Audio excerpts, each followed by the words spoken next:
daal di ñëw si li nga xam ne que moo di chasse aux insulteurs la diaspora sénégalaise monte au front une pétition recueillie près de 20 000 signatures contre Khaliphone Sall, Nabou Dash, Adamo Mati 3 Pommes, Cheikh Yérim Seck également ñi leen daal di pointe exactement du doigt Arfan ñu nekk foofu sànn que biti réew est-ce que Cheikh Yérim Seck Arfan en tant que journaliste tey nga dégg ko si yéen nii concrètement di chasse aux insulteurs foofu sànn que diaspora sénégalaise naka na ko daal di jàngatee concrètement.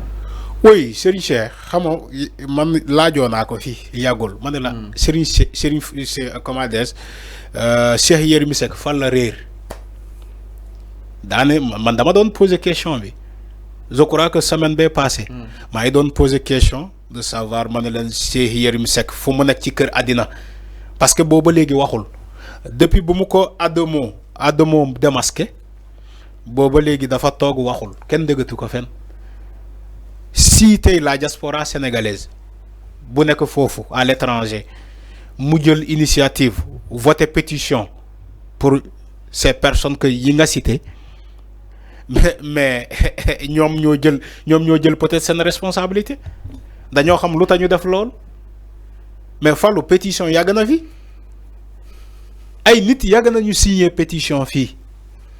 Mais enfin, ne pas oublier aussi si jamono yi ki nga xam ne que moo di Macky Sall. Oui. Il y avait Mollah Morgun, il y avait ñoom Ousmane Tounkara. Oui. autre ñoo kon foofu saanu ki nga xam ne que moo di diaspora bi aussi. oui doon ŋàññ li nga xam ne que moo di liggéeyu ki nga xam ne que moo di Macky Sall. entre autres donc tey est-ce que ñu indiwaat leen wala kon ñu signé li nga xam ne que wala kon ñu ànd seeg ñoom par rapport ak chasse aux insulteurs. mais Fallou tuuti li nga xam ne que moo di cette liberté de. mais Fallou il faut écouter ce que tu dis.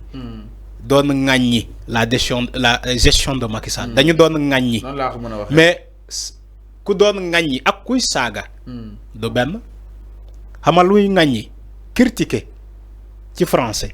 dafay critiquer diw dafay ŋàññi. mais critiquer c'est pas synonyme d'insulter Fallou. Tu peux critiquer. Et apporter des solutions après mais kuy saaga.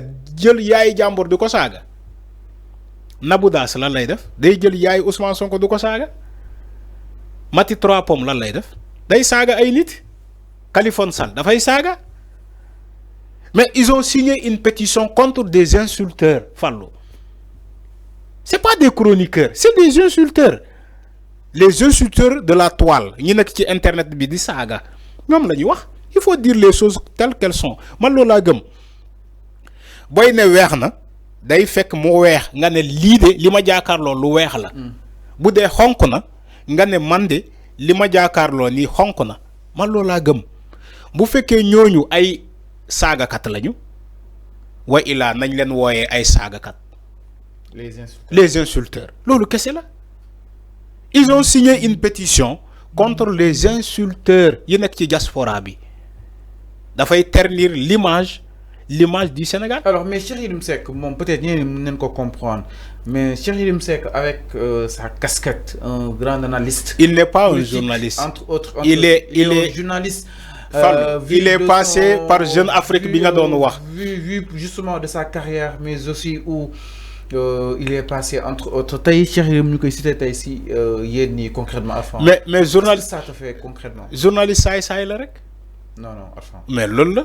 bu fekkee lu ñu koy cité moom moo ko def journaliste saay la dama ne bu fekkee lu ñuy waxal Cheikh Yérim Seck moom moo ko def mooy moom moo santaane diw pour mu saaga diw wala pour mu saaga yaay diw bu fekkee loolu moo am mooy journaliste il a cessé d'être journaliste saay la dama ne bu fekkee laa wax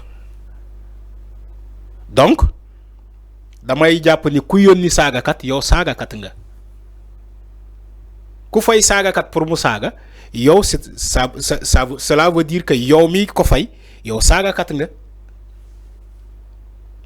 est-ce que dégg nga samay wax ku fay saagakat pour mu saaga diw pour wala mu saaga nit c'est parce que yow saagakat nga yow yaa laqatu rek yow yaa bootu ci ginnaawam comme moom lamine bu oyof la yor nga bootu ci ginnaawam comme moom amul valeur nga bootu ci ginnaawam jox ko xaalis pour mu saagal la diw yow mi bootu ci ginnaawam tu es un insulteur comme lui dama lay jox ben exemple bu simple.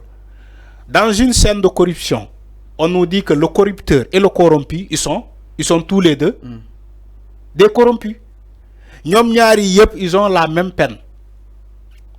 Le corrupteur, dans une scène de corruption, le corrupteur et le corrompu, ils sont tous dans le même bateau. Dans une scène d'insulteur, qui s'entane Moussaga, ak ki doon saga, ñom ñëpp ay saga kat lañu, ñom ñëpp buñ leen di top, dañ leen di top comme une association d'insulteurs. Donc loolu mo am.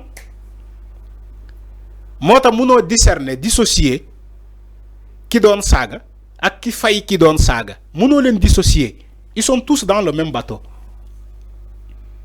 Alors enfin, su yàggee nag est-ce que duñu naan dañuy entraver liberté d'expression non, attention Fallou.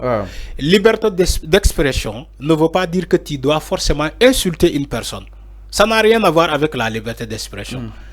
La liberté d'expression, elle est encadrée par les lois. La liberté d'un individu s'arrête là où commence celle de l'autre. Il faut pas ngeen faté lolu. Yow sa liberté dafa am fu mu yem. Dans un pays de normes, où il y a des normes et des lois, pour vivre en liberté, il faut d'abord. Parce que ma liberté. Non, je sais que tu vas pas. Je sais que tu vas pas répondre la question comme je le veux. D'abord, dans un pays de normes et de lois, pour être en liberté, il faut d'abord respecter.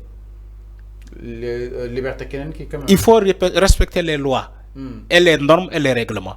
Si tu veux être libre, ceux qui sont dans les prisons, ils ne sont pas libres parce qu'ils ont bafoué les règles et les lois. Maintenant, si Fallou aujourd'hui est en liberté, c'est parce que Fallou a respecté les lois, les normes et les règlements. À plus forte raison, quand on le micro à la place des autres, parce que nous on parle pour les gens qui ont occasion de tok di wax. Est-ce que ñoñu ñoo la yoni pour nga saga diw? Dedet. Ñoñu yoni wuñu la pour nga saga. Ñoñu dañ la yoni pour nga informer juste et vrai. Nga joxe sa analyse basé ko ci di factuel, le fondé, mais yoni wuñu la parce que da nga méré diw, da nga méré Sonko, wala da nga méré Diomaye, da nga méré Guy Marius Sagna wala Massamba wala da nga méré Macky Sall. Ñu yónnee la ci plateau pour nga saga. Lolu c'est pas une liberté d'expression. Lolu c'est des insultes gratuits. Boko defé yoon dina dal sa kaw. Bo sagé nit dañ lay topé pour insulte publique. C'est une infraction, c'est un délit. Insulte publique. Mota ñu la diw a été arrêté pour des insultes publiques. Il faut que vous droit, loi, au Sénégal, on est dans un pays, dans une république certes, mais une république de droit et de loi, de règlement et de normes. Si vous avez un plateau, wala ci xarale yi bees yi di saga kilifa yi dañ lay japp yobul la kasso parce que lolu du liberté d'expression, lolu ay insulte publique la.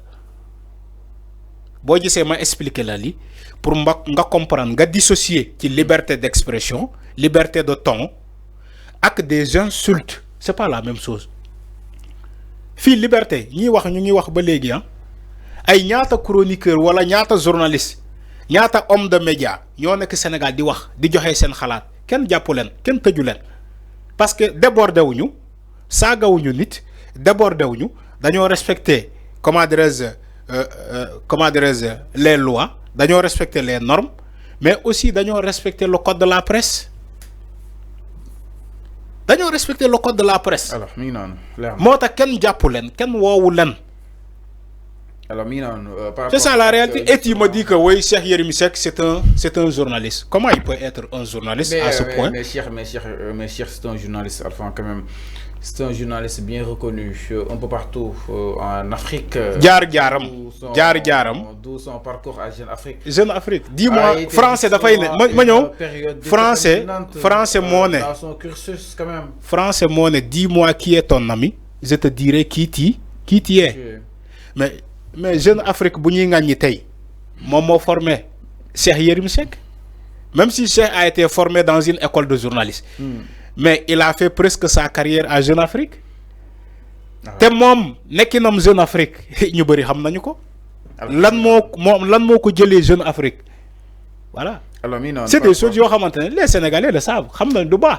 moo tax ma ne la dis-moi qui est ton ami je te dirai qui était Cheikh Yérim Seck lu mu mel tey c'est à cause de Jeune Afrique média boobu média boo xamante dafay def ay chantage nit dafay désinformer ay nit dafay chantage ay nit ah dafay def ay fonds de commerce ci ay dossiers moo tax Cheikh Yérim Seck bu mu jógee Jeune Afrique lan la doon def ay wax lu dul dëgg ñu fay ko. Alors c'est clair mi non Alpha par rapport ak mbiru ki nga xam ne que moo di Cheikh Yérim Seck alors daal di ñëw itam si leneen sans plus tarder ginnaaw loolu dañuy daal di yegg si li nga xam ne que moo di tey jii une bu njëkk bu l'Observateur.